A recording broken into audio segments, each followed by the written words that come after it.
Ladies and gentlemen, I would like you to look around your surroundings. In this room, you can even glance through the windows.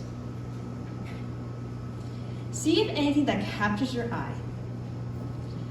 Now, I'm going to ask you a couple of questions and feel free to raise your hands.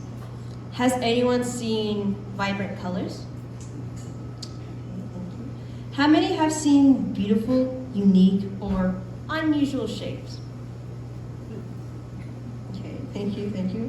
How about something that was designed like a chair, table, your drinks? Okay, thank you. Here is where I am going. Art and beauty is all around us. Let me take a step further. We are all creative, and we are all artists designed by God to create things in our own unique way that we can glorify to Him. My goal today is to help open your mind to not only what's around us, but what's in us. Some of us see art as the Mona Lisa, that's definitely art, but let's think for a minute of what defines art. The definition of art in the Oxford Dictionary is the expression or application of human creative skill and typically in a visual form such as painting or sculpture, producing works to be appreciated primarily for their beauty or emotional power. So art could be more than just seeing it in paint or sculpted form. I personally think it is broader than that. Like the Eiffel Tower. It was made on March 31st, 1889, designed and engineered by Gustave Eiffel, Émile Naguère, and Maurice Coultrin, one of the monuments in the world that we know of today. That tower is a thing of beauty. That is a work of art. So is the sculpture of a dove, made in 2015 by me. And it was designed due to my interest in baby ducks. Now, back to the Mona Lisa. The painting is beautiful, with careful strokes and attention to detail, but it could have the same value as my childhood drawing of my family. It does have marker strokes, but my younger self put effort and love on the lovely portrait of my family. It can be the same as my friend Esther's dance. Watch this clip.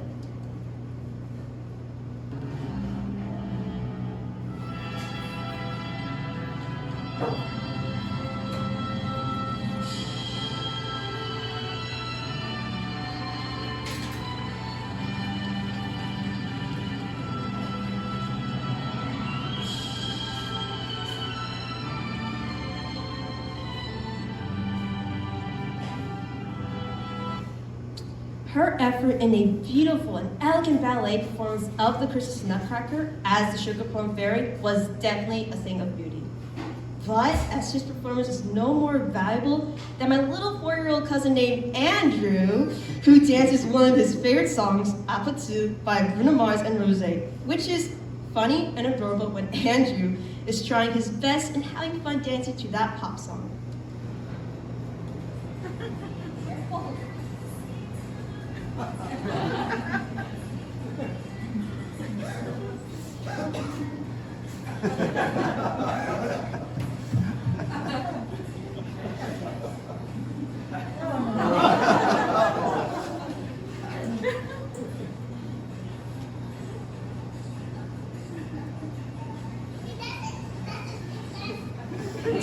In general, we design things for our own self-expression on creativity. I'm going to tell you about my relationship with art throughout most of my life. When I was about 5 years old, I had a problem with the way I was speaking. With kids my age and teachers at my old elementary school, it was hard for them to understand me.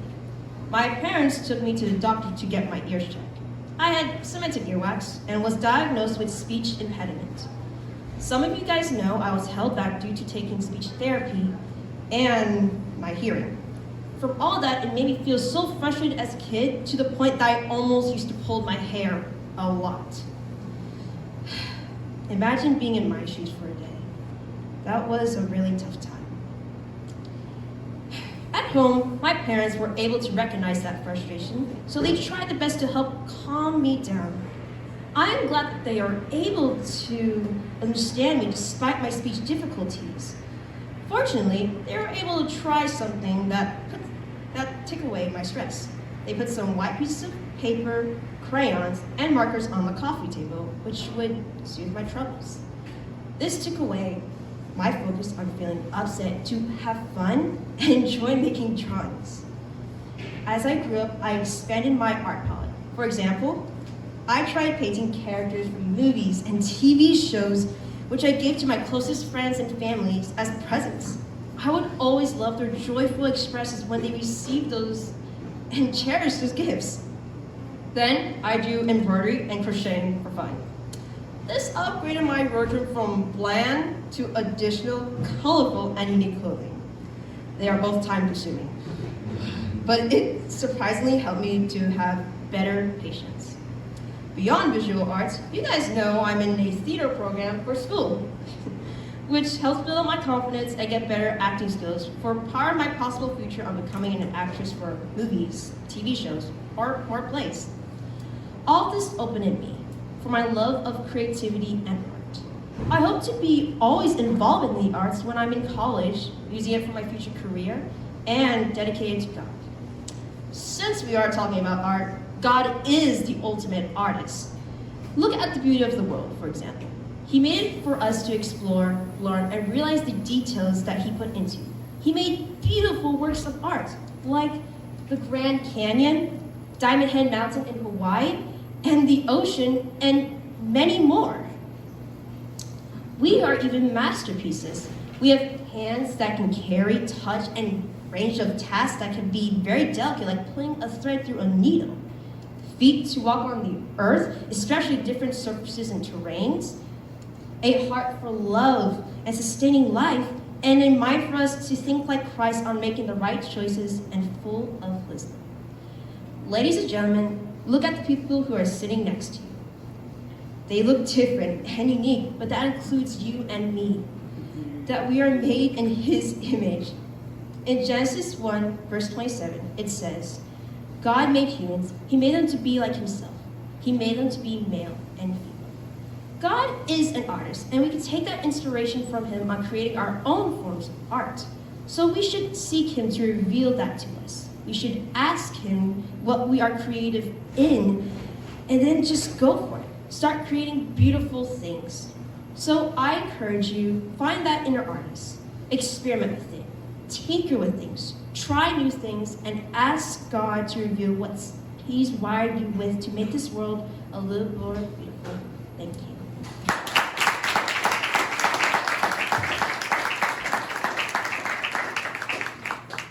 Thank you so much, Selene. That was really wonderful. You briefly touched on how in the future you want to pursue the arts. So can you elaborate a little bit more on what that might look like in this next season of life for you? Ooh, that's a good question. Thank you, Emma.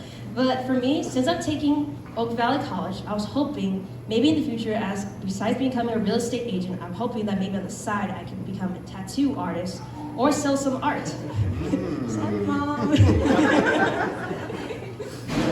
I just wanted to say, if you had some type of speech and communication problem before, you don't have it anymore, because that was like a TED Talk. That was clear. You went first, which is the scariest place. You rocked it, Selene. Good job. Thank you. Yeah, just wanted to affirm you. Sophisticated imagery. Absolutely loved your presentation. I loved how you quickly engaged and hooked the audience by getting them to look at outside surroundings. I was thinking, yes, I looked at the vibrant green colors of the trees outside, the artwork of the stone pillars outside and how they're shaped. And good job bringing the audience in. Well crafted presentation. Thank you, Pastor Rick. Selene, I've known you for a long time, and I never knew you had any kind of speech or anything. She's been in so many plays, and we're so proud of you. I'm so grateful that I know you. Thank you, Mrs. Moore.